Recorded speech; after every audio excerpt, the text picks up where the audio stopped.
The following podcast contains strong language and ridiculous cartoon scenarios conjured up by two self-proclaimed comedy wizards. Between you and me, they're more like Saturday morning court jesters fueled by sugary cereal. But either way, the opinions expressed and presented are mere musings, so please humor their well-intentioned hijinks with a laugh and not by taking anything they say seriously.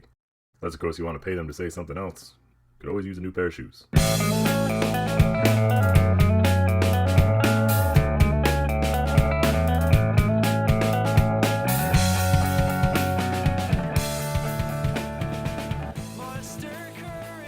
Hello, everybody, and welcome to ReviewParty.com. I'm Brent. I'm Matt. This is a comedy podcast. I hope you want to have some laughs. You came to the right place. It's about internet reviews. I hope you know what the internet is. You better. You better. Because pretty soon, they're just going to be, kind of taking people out, if you know what I mean, if they don't know what the internet is. Mm-hmm. If you get an anonymous survey or a survey from the government that just... do you know what the internet is? It's a big page, and it sort of has a yes/no checkbox, like a secret admirer handing you a note. Yeah. Make sure you say yes. I know what the internet is. It might seem inconspicuous at first, but little do you know, Joe Pantoliano is somewhere in the background just waiting to unplug you. Yep, got that red. If you could only look at your own forehead, you would see a red dot on it as you got your mail. And you're not getting married in India, that's not what I'm trying to say. Okay. I'm trying to say. You're going to get iced. Trying to say that you're a baseball player with some muscle injuries who's got to take a little ice bath.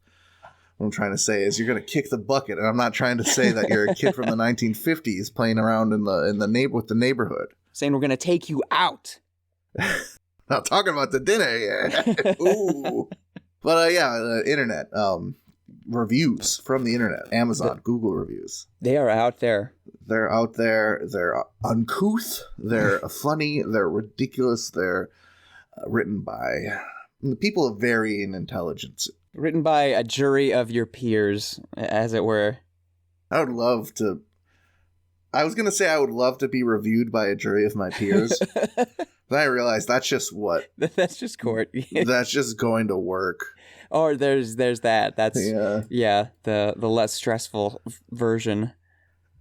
I know. That's what I don't want to. People at work looking at me. Bosses making judgment. Judgment on my Halloween costume. Halloween. I didn't wear a Halloween costume when I worked on Halloween, but maybe I should have. It comes once a year, Yeah, that's true. I have a review. Let me hear that review. Oh, start a rare IMDb starter. Ooh. I wasn't going to start with this one, but it begged for my mouse to click on it. It was sitting there begging. This is a review for Over the Garden Wall from IMDb. Over the Garden Wall is a Cartoon Network produced mini series with a big fall vibes, is why I was thinking of it. Yes. It was featuring the voice talent of Christopher Lloyd and Elijah Wood. Mm-hmm. Very, very fun little series. I was thinking about this, and I really wanted to. I was like, that's the perfect fall vibe show. I want it on our podcast during this fall vibe times. But with things you care about, I'm sure you understand this, it's so hard to find a funny review because most of them for Over the Garden Wall are just straightforward, just good reviews of the good show. Just right? gushing, yeah. Yeah, nothing very funny about someone just telling the truth. So great, talented, yes. Excellent writing, story composition. Mm. Or they say a bunch of stupid shit that you just want to argue with. I just want to... And I know that's not the funniest all the time. Right. So Sometimes that you sprinkle a little, get mad, but it's something as niche as Over the Garden Wall. I want it to be a little more accessible. Mm-hmm. All that being said, I think I found one with some silly points for us to pick out. Okay. This is a review by Lawn Car Christina. Okay. I think is what's going on there, and they title it "An Unusually Good Cartoon from Cartoon Network." Ooh. They write, "So short, yet so full with story. wittiness and character development that is fascinating. I'm not a fan of kids' shows. However, I kept watching to see how Wart and Beatrice's relationship would develop, and I wasn't disappointed. The story isn't at all bright and shiny. Sometimes it's even seemed a bit too dark for a children's show, but the humor managed to maintain a nice balance in between. Nothing is forced, yet nothing seems to be missing in the end, and with a slight dash of Beatrice's sarcasm just to round it all up. It's a kid's show, so due to the kiddish elements and some inconveniences in the story, I won't give a higher rating, but all in all, well done, Cartoon Network. 7 out of 10. Right, we're on IMDb. Okay. 7 doesn't mean 2 above the best. 7 means painfully average, I think. Mm-hmm.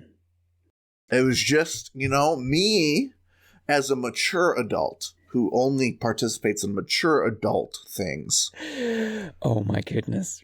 I usually, the episodes of these are like, I think 11 minutes. They're short, yes. Yeah, yes. It's like 10, 11-minute episodes or something. Usually I spend my 10 to 11 minutes at a time looking at fine art. I was just watching Mona Lisa for a good 20 minutes the other night because I'm a mature adult. How significant. Mm-hmm. And when people put ravioli on the paintings, I was shocked. Hey, don't you throw Chef Boyardee at that. That was painted by a Dutchman, you hear? It's like you were in the room, Matt. That is exactly what I said, because I'm a mature adult. And I don't like kiddish things like these cartoons. Just because it is a cartoon, we know this. We don't need to argue this. Just because it's a cartoon doesn't mean it's for kids. Sure. It's just a medium. It's like oil pastels or charcoal pencils. It's just a different form for creation. Yeah, try showing a kid Eon Flux, that MTV sci-fi action cartoon. They'll just be like, this is boring. What's that? That heavy metal. Try showing a kid a heavy metal. Metalocalypse? Metalocalypse, is that what you're talking about? Heavy metal's the one that's like, it's a rock and roll cartoon, but there's a lady with big old boobies. There's that one. But Metalocalypse, right now. That's a... Oh, the heavy metal. Oh, right. It's that old 80s animation. That old... Don't let mom see the naughty parts. Yeah, it's just like D&D Pinup Girl the movie. Yeah, exactly. Obviously not for kids. Right. I think Akira definitely has Akira, the Japanese biker movie we talked about recently, definitely has a lead pipe to a skull in the first 10 minutes of the runtime. So that with that being established, it's just a shame that sure, it's on Cartoon Network, which I guess we would have to define as a children's network for the most part. But this was aired as a special, like, nighttime series. Special nighttime. I think it would probably like an 8 o'clock runtime. Yeah. But you also have to consider Cartoon Network also pioneered Western adult animation with Adult Swim. Mm-hmm. They did what Fox could not, and they made Family Guy a household name, a mecca of comedy media. And not to mention Space Ghost Coast to Coast being funny as hell, which predates Over the Garden Wall quite a bit. Yeah, this is a recent treat that we cartoon connoisseurs have gotten. All right, let me hit you with this, Matt, before we move on. Uh-huh. Have you ever had any inconveniences in a story that made you drop it off in quality? What could an inconvenience in the story be? Where I come from, a story needs some inconveniences for the characters in order for things to happen. Yeah, like who's being inconvenienced? The characters or you as the consumer of whatever it is? I know there have been story beats that I haven't agreed with. Sure. In things, but would you call it inconvenient? No, I was like, this is dumb. Should have done it another way, please. Man, in Batman vs. Superman, when Batman and Superman decided to be friends instead of enemies because their mom had the same name, that was pretty inconvenient, wasn't it? Inconvenient. I was hoping for more action and lightness and brightness. Lightness and brightness. They're based off of old, like, postcards from the 1800s. Old iconography, muted tones. I dare say that this show is art. It is. It is. And so good. to put a bookend to this, I think the reviewer was a little intimidated that there was a cartoon with some things in it that were over their very mature heads. Over their garden wall. Do you have a review? I do. I have a review that was sent to me by my dear friend Irina, with whom I have acted and learned how to fence in like 10 minutes. The old 10 minutes fence. The old 10 minute don't hit her in the face now. Don't hit her in the face. Yeah. This is a review from Madewell.com. You're going to say, what's Madewell? Well, it looks like it's a brand of at least shoes, maybe other clothes that are made well. I would hope so. This is a review for the Kickoff Trainer sneakers in neutral color block leather. Some chunky sneakers that, people like to wear nowadays. It's not looking for a low profile. These aren't flats by any means. There's some chunky sneakers. This review comes to us from Maddie08, hailing from Sunnyvale, California. Hey, Maddie. Maddie purchases size 10, usually wears 9.5. Overall fit true to size, width true to size. Maddie titles her review Life-Changing Shoes and writes, "These shoes changed my life.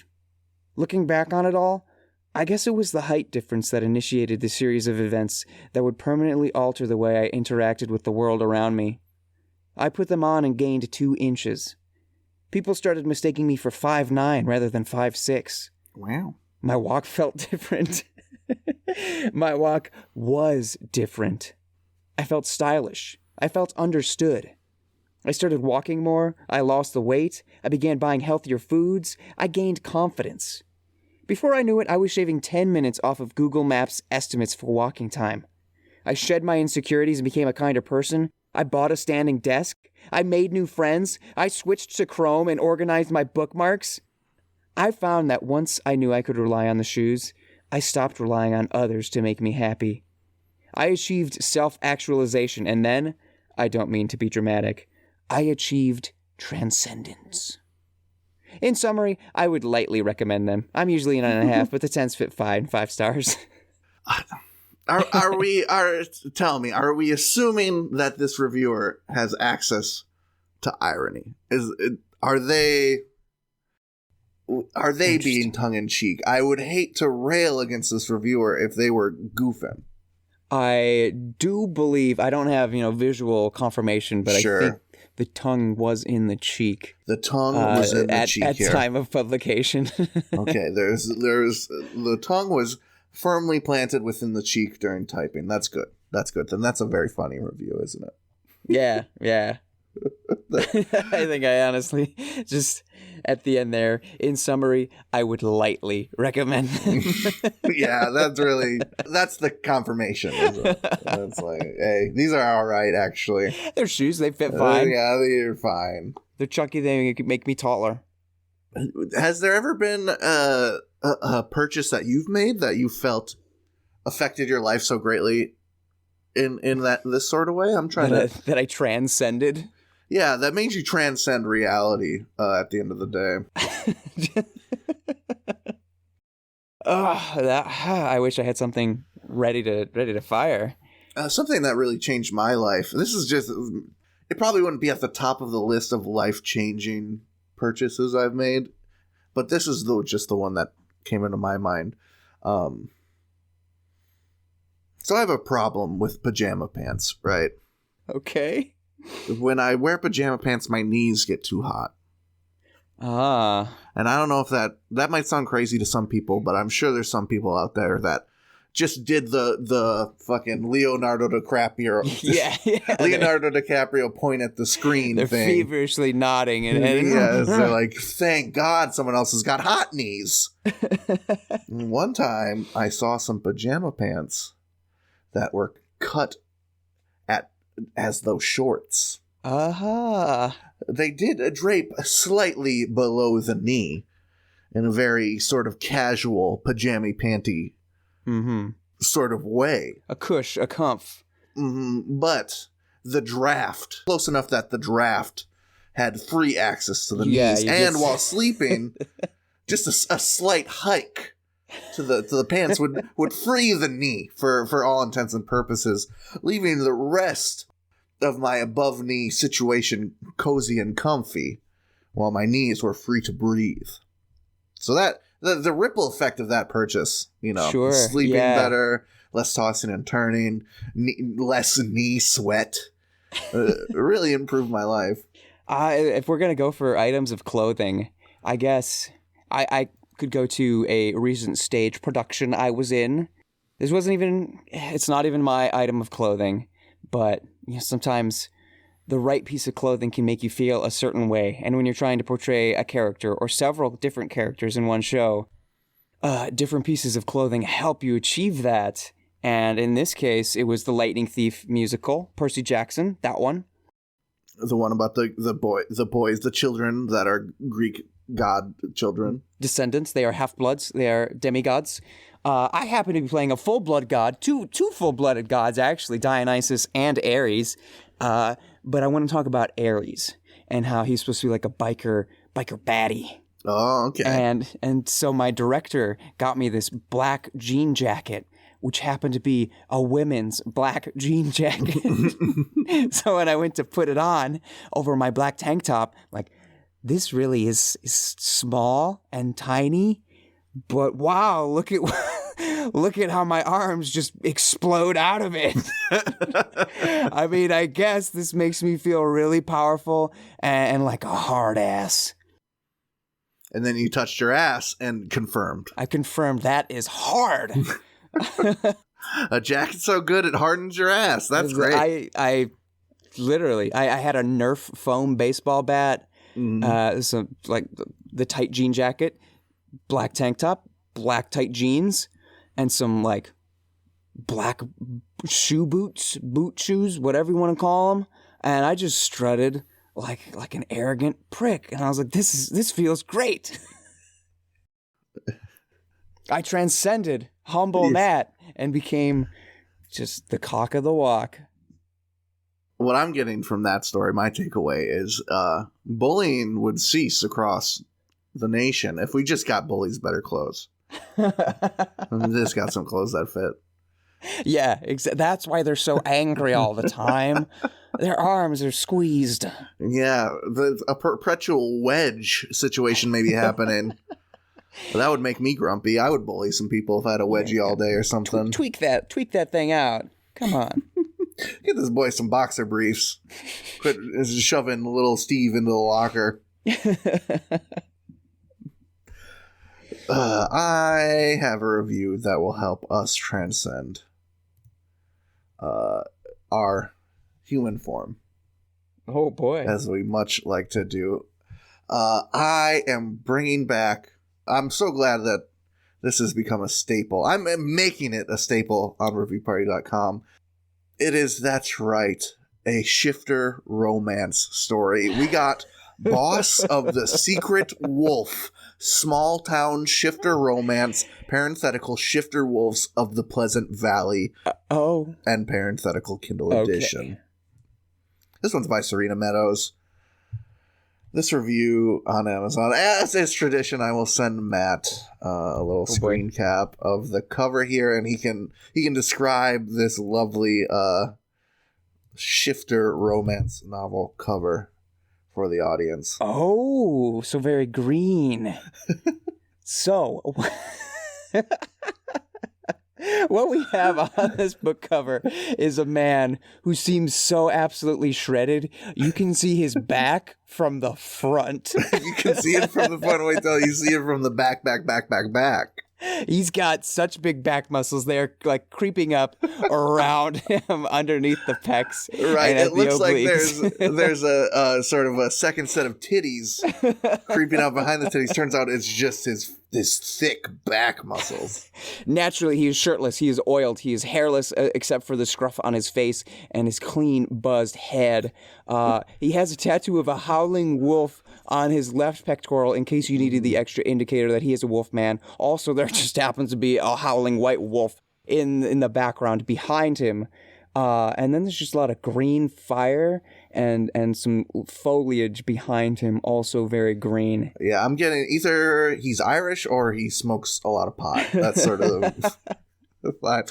And also, I'm noticing now the tattoo on his chest looks like, and Matt can back me up on this, a fruit roll-up tattoo. Like a cheap tattoo you'd get with some candy. I was trying to figure out the best way to describe that. It is. It's like what you'd get off of the fruit striped gum. Yeah, and you put it on your arm and lick it so the ink goes around your arm. So simple line work. Looks awful. Whoever made the cover definitely just Googled or like looked up in their little transparent art to vector PNG. program. Wolf tattoo. Anyway, from aptly named Karen Nastasio, we have a review, an Amazon review here, titled "Price on Her Head." Gotta take some deep breaths before this one because it is a mouthful with a lack of punctuation. Punctuation.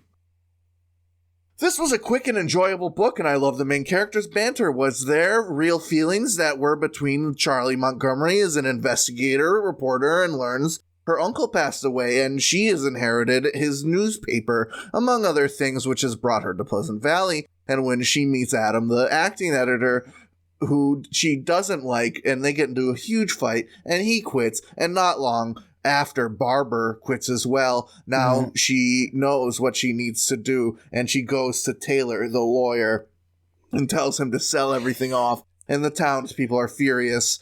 First period of the review. Oh, no. When she rings her boss, he tells her that after her drug dealing story broke, the cartel has put a price on her head, and he thinks she should stay hidden until it all cools down. So she decides to stay and get the newspaper up and running, and goes to ask Adam for his help, and they make a deal, and everything is going well, until a strange man in town notices her and calls his boss, and he's told to bring her in. The strange man in town notices her and calls his boss, and he's told to bring her in. So we're sort of a dual perspective in that moment. That confused me. When she is attacked and taken, a wolf saves her life, and she knows that by looking at the wolf's eyes that it's Adam, and he is a shifter. She will expose Adam as a shifter, or she will keep his secret. And does she stay in a town in hope of a future with Adam, or go back to her old life? I have received a free copy of this book and involuntarily leaving a review. 4 stars. Oh my god. Oh my god. You are doing such a disservice to this author. Holy god. I was going to ask, do you think for someone to have read a book, they must also can you form a sentence? You had to imagine they'd be able to, right? What? Good lord.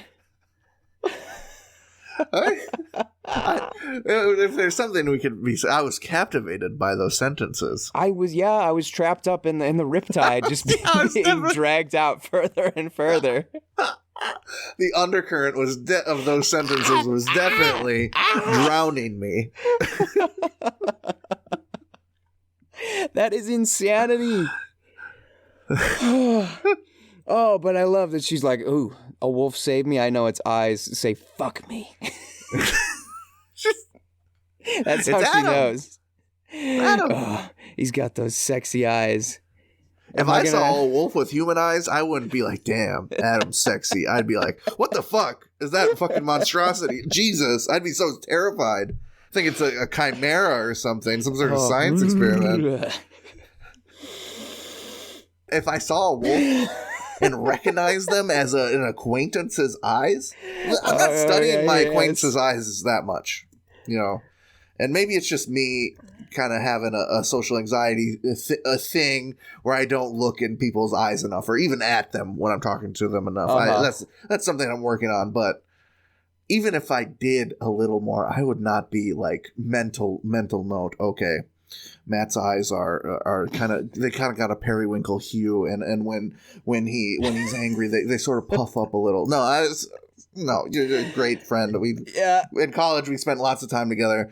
I couldn't pick your eyes out of a lineup, bro. I apologize.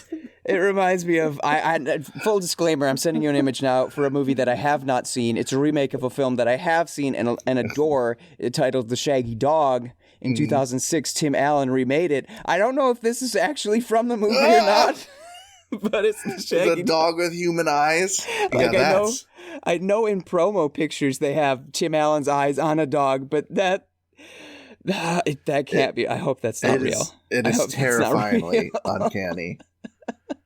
It reminds me of the Kevin Smith movie, The Walrus. Do you know about that movie? I know about it. I haven't watched it, but yeah, it's for those who don't know, it's a. See, that's legit. That ad is legit. Oh. I don't know that the first image is the ad. It kind of isn't as uncanny because it looks like it's sort of purposely floating above the dog's eyes.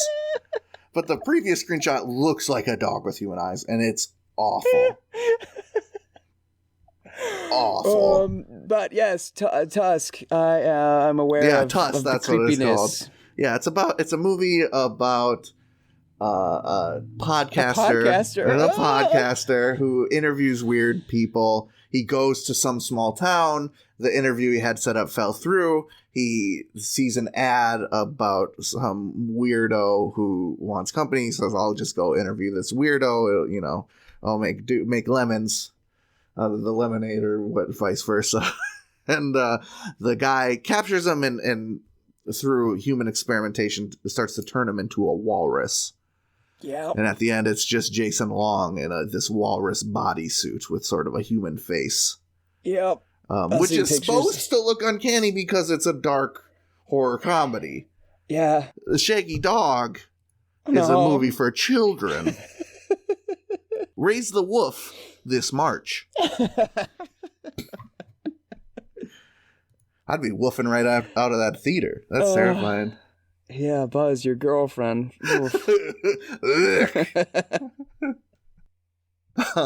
Anything more to say about this Shifter book?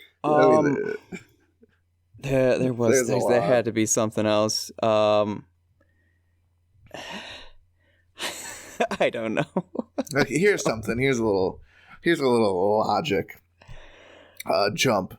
So Adam, it was easy to forget who Adam originally was. Yeah. By the time we get to the Wolf is Adam reveal. The director, the acting editor, was the editor. That's what I meant. She took over, so she's his boss. He didn't like her, so he quit. Okay. They get in a huge fight, and he quits. Can you imagine? I don't want anyone to die, right? Right. I think even if a boss I hated was going to be hit by a bus or something, and I had the opportunity to save their life, I think I would. Okay. Right? But right. Then I would not go on to have a romance novel story with them. Probably not. That makes sense. Yeah, like if you're scorned. I would just be like, don't mention it. Please never talk to me again. Yeah, I wash my hands of you.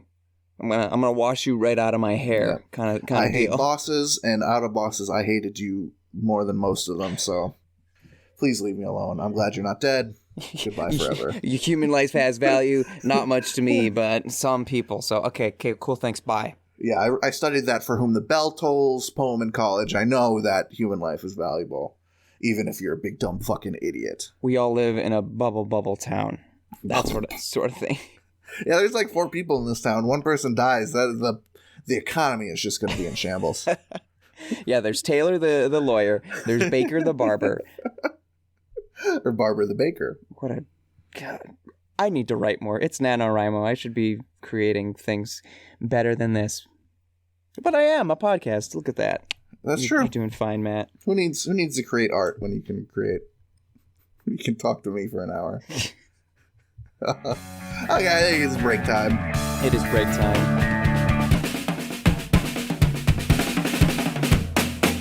Take a trip with me and tell me what you see. Staying out till the streetlights turn.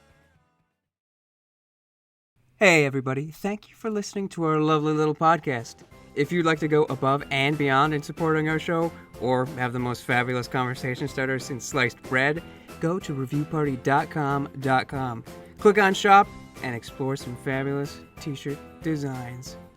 Where's your favorite place to wear a t-shirt? On my body. Mine is at the store. That is a good place to wear a t-shirt. ReviewParty.com, click shop. Why stop there? Don't stop now. Don't stop me now, because I'm buying a t-shirt. I'm buying a shirt. Ladies and gentlemen, welcome to the second half of the episode, and welcome to Great Reviews in History Redux. Great Reviews in History Redux. Is this a segment, the first segment mashup of ReviewParty.com? I think it is. I don't quote me on that, but I think it is. Yeah, back when full disclosure, I wrote one blog. I started writing one blog last week, and then I decided, no, I want to make a Frankenstein blog because the Nosferatu blog does some business. Sure. On reviewparty.com. I was like, yeah, Frankenstein. Why not? It's topical. Mm-hmm. So I went back to the reviews, and I wanted to be able to quote specific passages, or at least screen cap. And Right. I came across this other one of Frankenstein. In this article, we hear from the man himself, which is pretty cool. Frankenstein? From The from monster? Boris Karloff, Okay. delineator of weird roles, Boris Yes. Karloff. This comes to us from the Woodward News Bulletin, April 1st, 1932. It was a Friday, for those of you asking.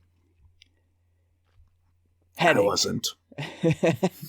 Most realistic fight scene in Frankenstein.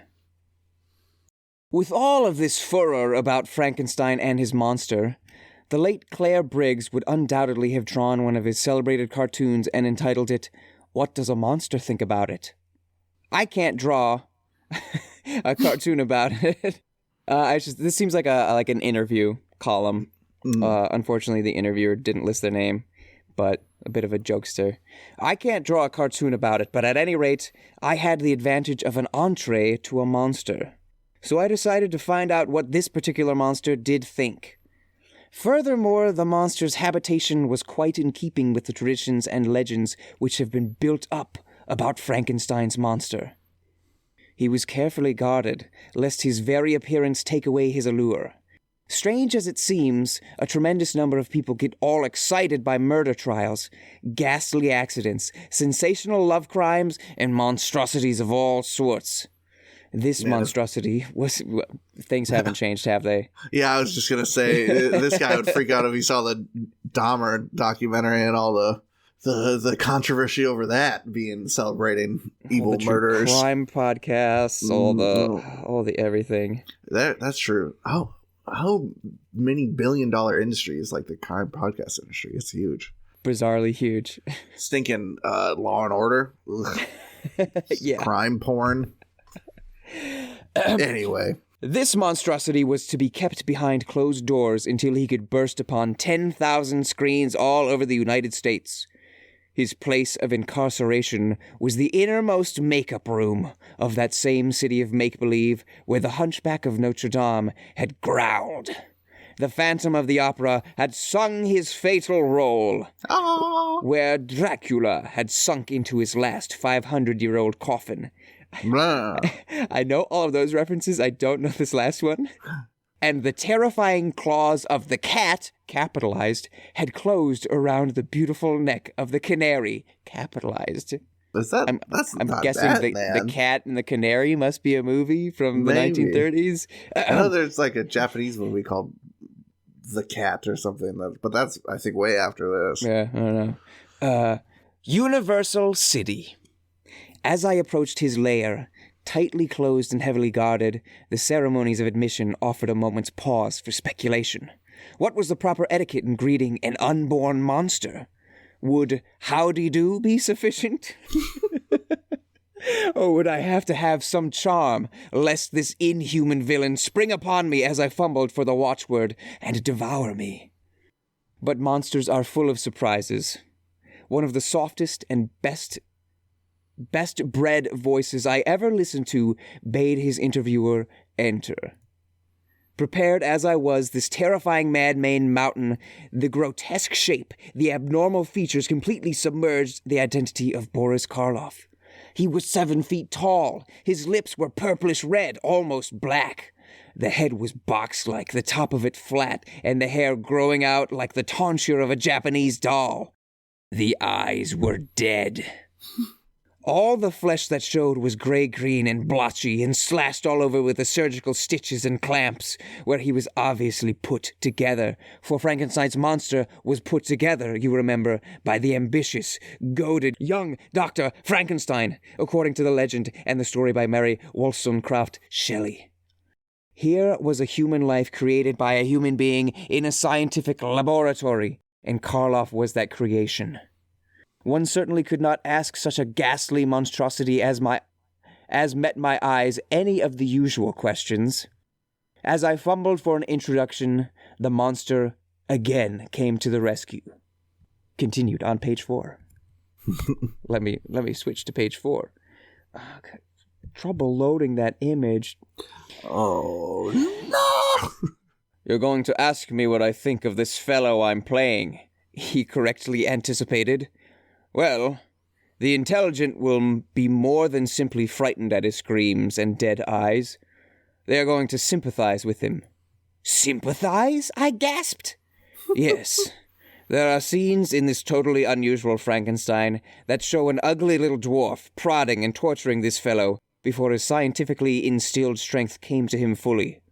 There are others that show his pathetic form slumped and his face sorrowful, as a little girl, unafraid, gives him a handful of flowers. For the flash of a second he forgets that his mission is to kill and destroy. He feels kindness and a spark of love for the first time in his hectic and brief life.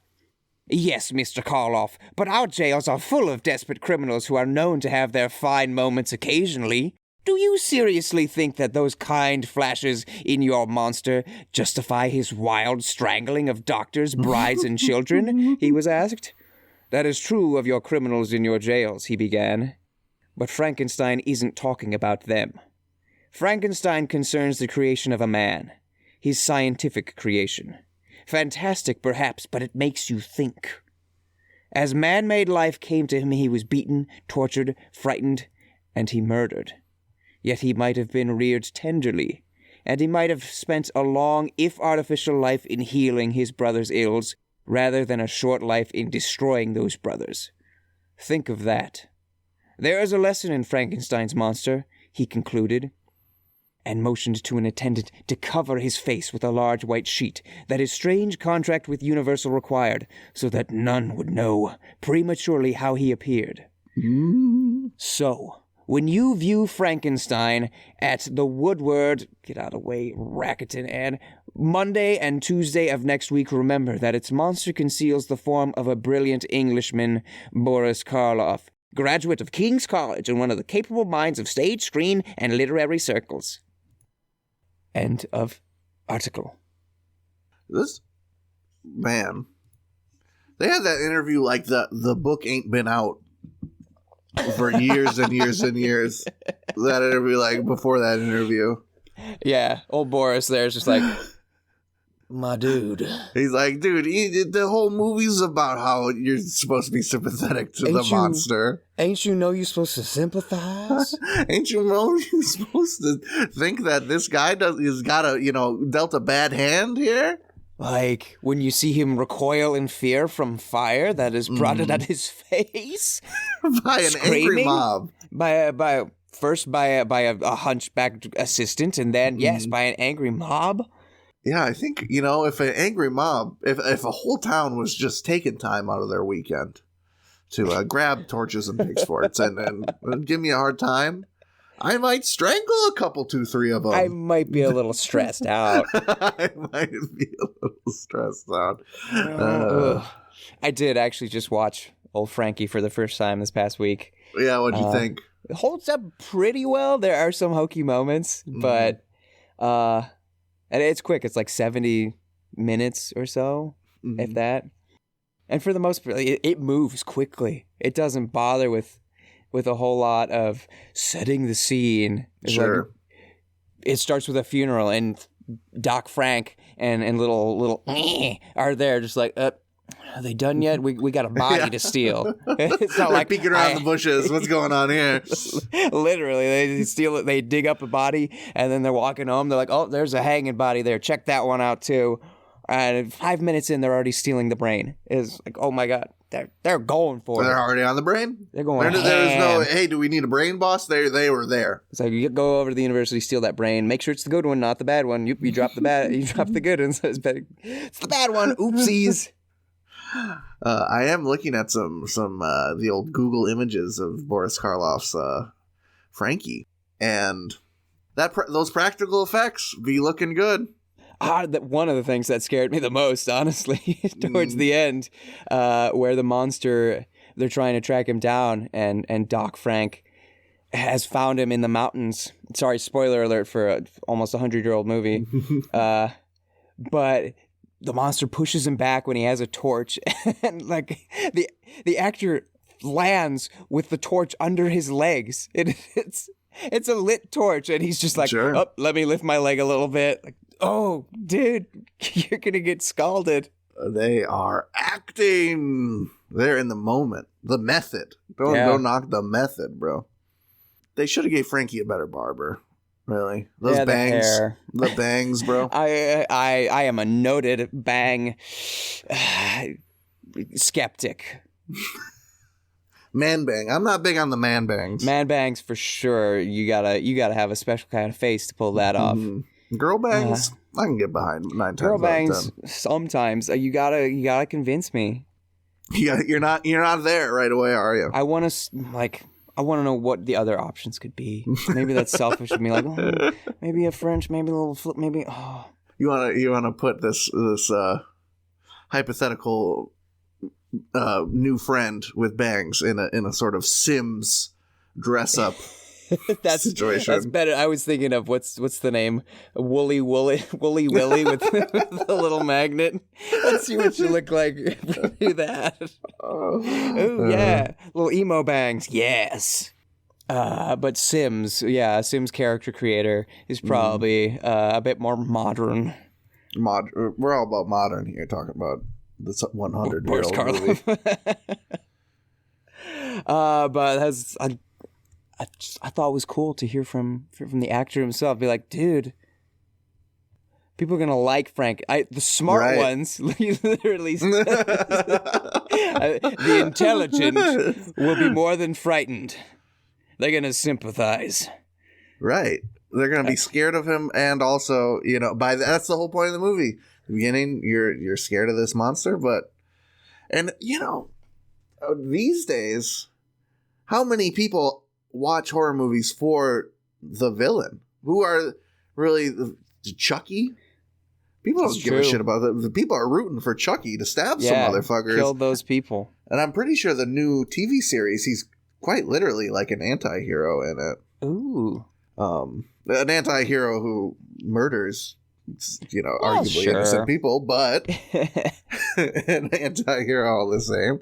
Nightmare Before Christmas, before Freddy in the remake got retconned into being a pedophile.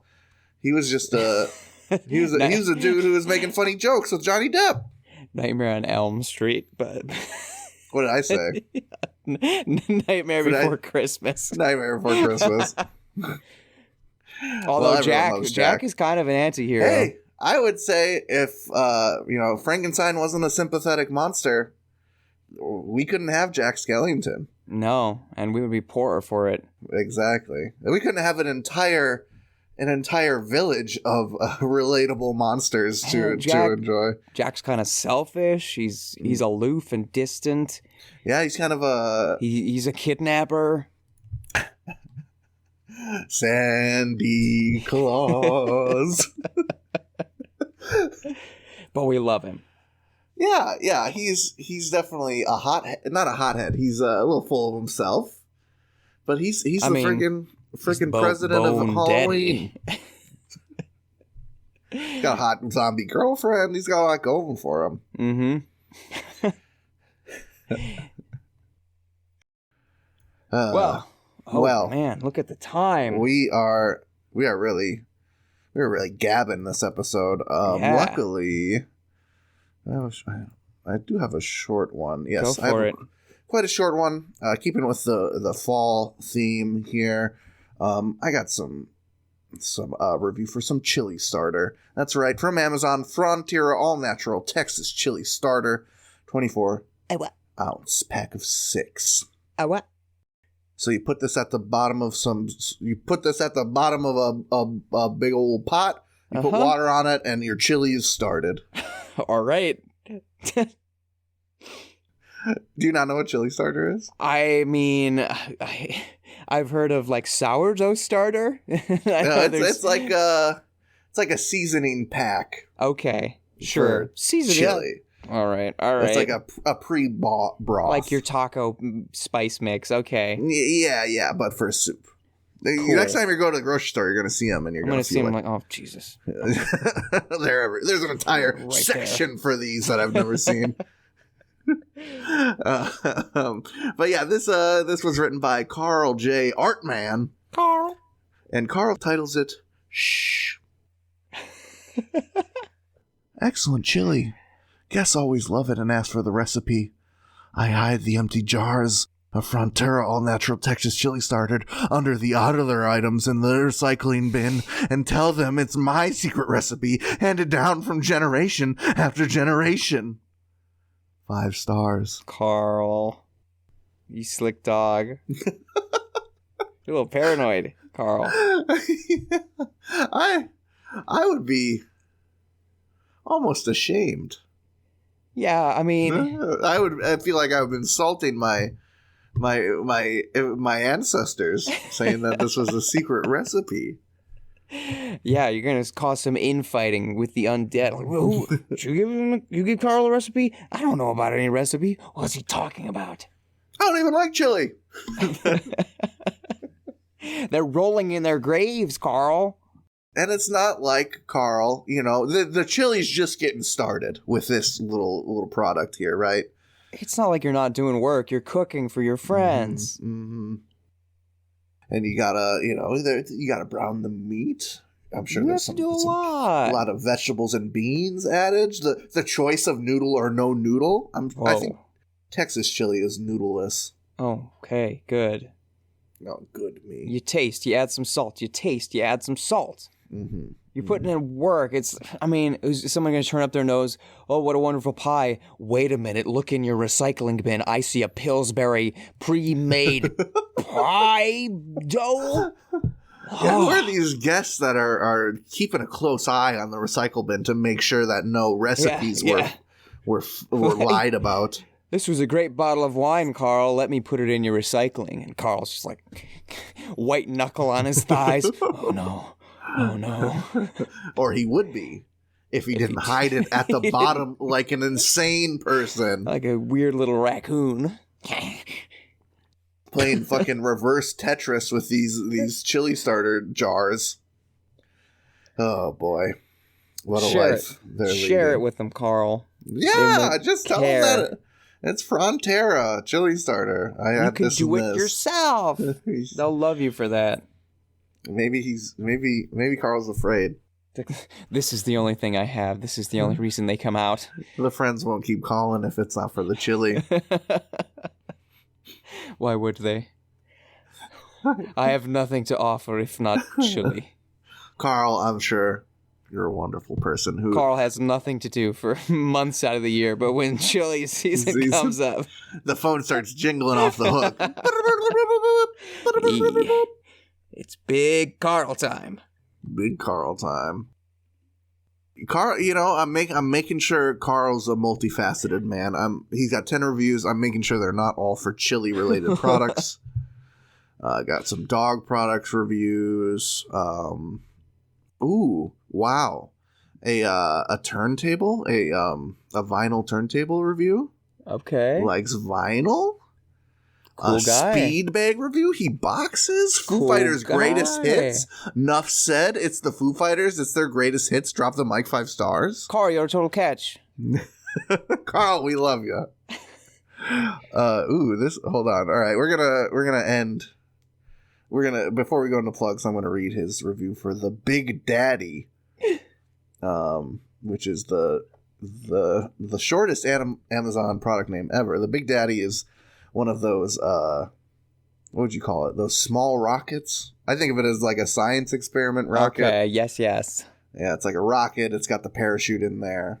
Kind of like a rocket you would make for science class, but they already made it for you. Mm-hmm. I didn't even read Model the review. rocket. I just saw how crazy that product is, and that Carl bought it. Decals, he titles it. Great rocket, but the decals were frustrating. For something so simple, applying the decals took longer than building and painting the rocket. Looks like this rocket will fly with no advertising. Any hints? Pull out a Sharpie. 4 stars. Yeah, who cares, bro? You probably need to lick it like a fruit roll-up tattoo. Just lick your rocket. Just put it on there and don't do it in front of the ladies, though, Carl. They might get the wrong idea. But do it in front of the boys. This has been ReviewParty.com. Thank you for listening. Thank you. Episode 100. Is this 125? It is. Wow. $1.25. $1.25. We're halfway to the 250. Wow. The 250 mark. That's crazy. 100 was a big milestone, but 250 is a big one. That's the one that's always kind of floating around in my mind. Anyway, thank you for listening to the podcast this week. If you made it this far, you are a real one. Congratulations. Capital O-R, capital O, real Hawane.